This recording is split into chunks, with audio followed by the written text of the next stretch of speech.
The partnership trap, when vendor relationships stop creating value.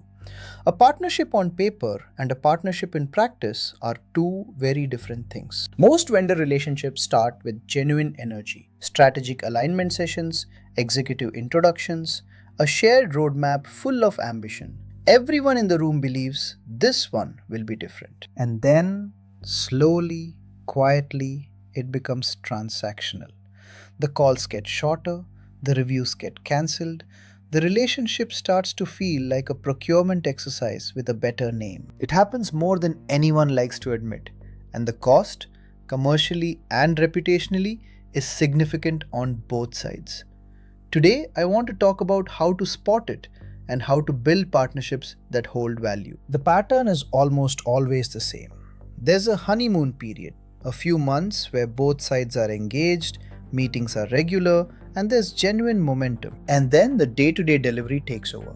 Strategic conversations get deprioritized. The executive sponsors who were in the room at the start get pulled into other priorities. The relationship drops down the stack, managed by whoever has bandwidth rather than whoever has authority.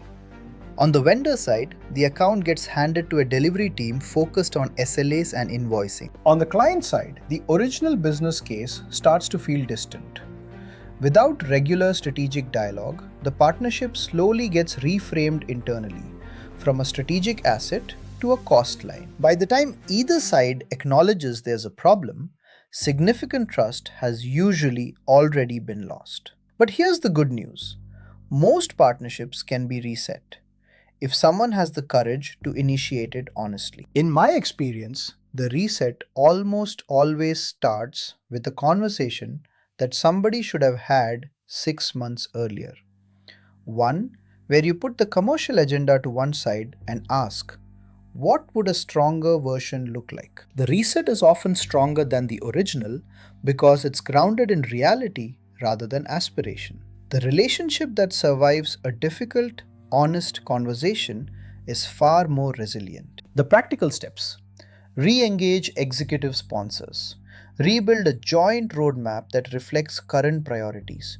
Agree on a small number of measurable outcomes that both sides are accountable for. For sales leaders specifically, the temptation, once a deal is signed, is to move on, to treat the signature as the finish line.